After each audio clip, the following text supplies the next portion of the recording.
आज हम लोग 1765 से 1858 तक का बात करेंगे, जिसमें ईस्ट इंडिया कंपनी का शासन क्या रहा और कैसे अंत हुआ,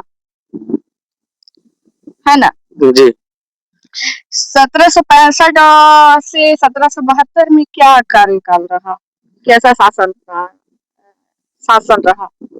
1765 से 1772 ईस्वी तक देखा जाए तो कंपनी का शासनकाल और उसका अंत कैसे हुआ इसके बारे में चर्चा करेंगे। जो कि बंगाल में दोहरी शासन प्रणाली जो था रॉबर्ट क्लाइव के द्वारा वो दोहरी सरकार लाया गया। तो इसमें निजामता का अधिकार था, जो कि राजनीतिक और प्रशासनिक अधिकार होता है। ये अधिकार पूर्व भारतीय अर्थव्यवस्था द्वारा बंगाल के नवाब को दिया गया था। जो निजामत का अधिकार था वो पूर्व भारतीय अर्थव्यवस्था के तहत बंगाल के नवाब को दिया गया। तो दीवानी अधिकार, जो कि कर वसूलने का अधिकार होता है, ये अधिकार ईस्ट इंडिया कंपनी के प्रत्यक्ष नियंत्रण में था। तो दीवानी अधिकार का जो कर वसूला जा रहा था वो ईस्ट इंडिया कंपनी के प्रत्यक्ष में, मतलब वो नियंत्रण कर रहा था कि कहाँ कितना कर लेना है नहीं लेना है, उसका हर चीज ईस्ट इंडिया कंपनी के द्वारा तय किया जा रहा था।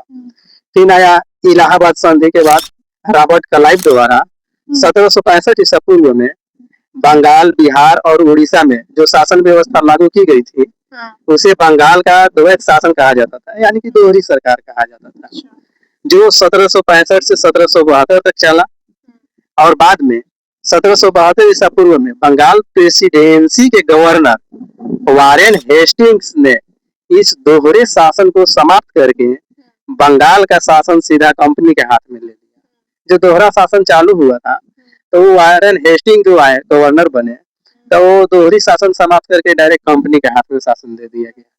इसके बाद हाथ में ले लिया गया और निजामत मामलों का प्रशासन बंगाल को नवाब को सौंप दिया गया।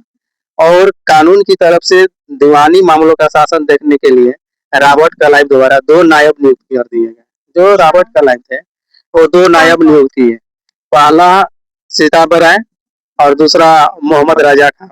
अच्छा, मोहम्मद राजा खान। हाँ, तो जो सीताबर राय थे उनको बिहार का नायब दीवान नियुक्त किया गया। अच्छा। और मोहम्मद राजा खान थे उनको बंगाल और उड़ीसा का नायब दीवान नियुक्त किया गया। अच्छा। तो ये कार्यकाल 1765 से लेकर के आपका 1772 तक हम लोग देखें।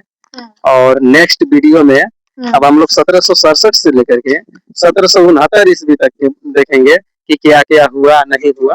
अगले वीडियो में क्रम बाय क्रम लेकर के आएंगे। Thank you.